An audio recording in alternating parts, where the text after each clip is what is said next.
Hello, this is Richard Law with the Society of Field Inspectors, SOFI.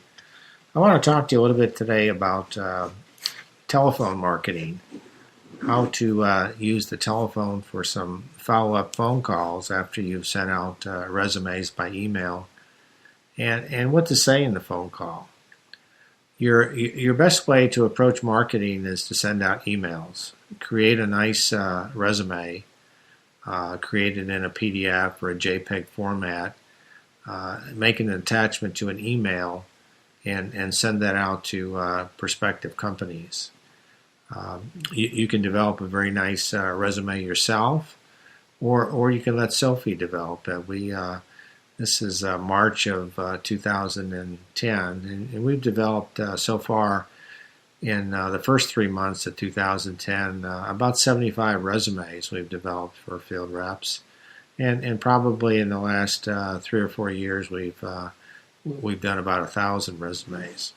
So we have lots of experience in performing the design.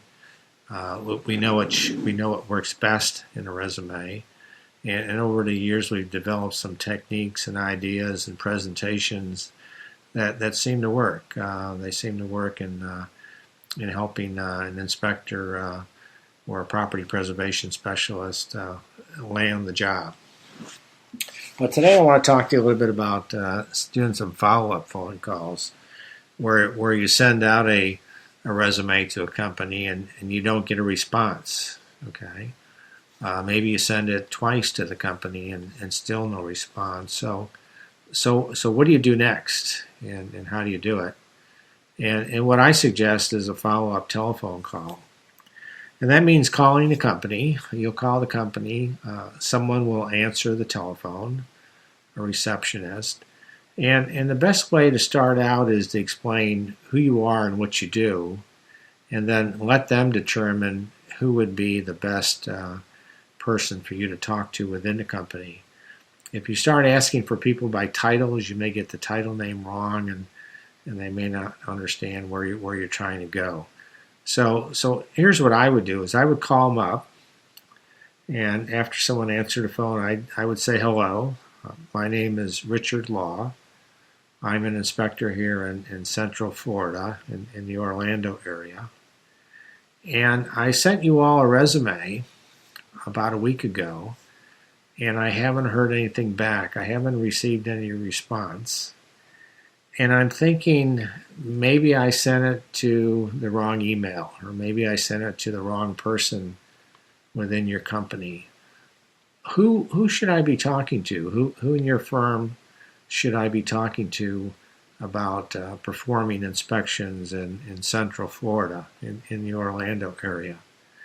And then they'll respond. They'll say, well, maybe Mary Jones is who you should be talking to.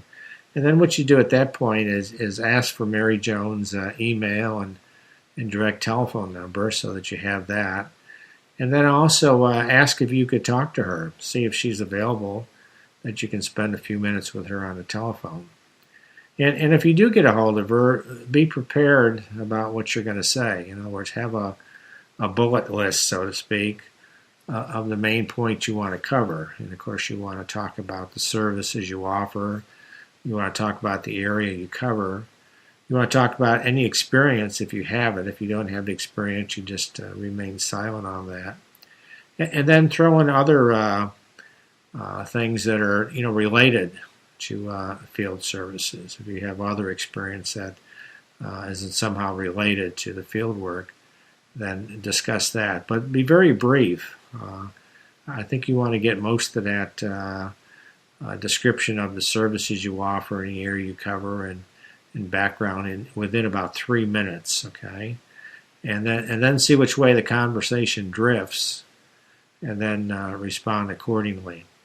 But I think emailing the resume out is the first step, and I think the follow-up phone calls is the second step.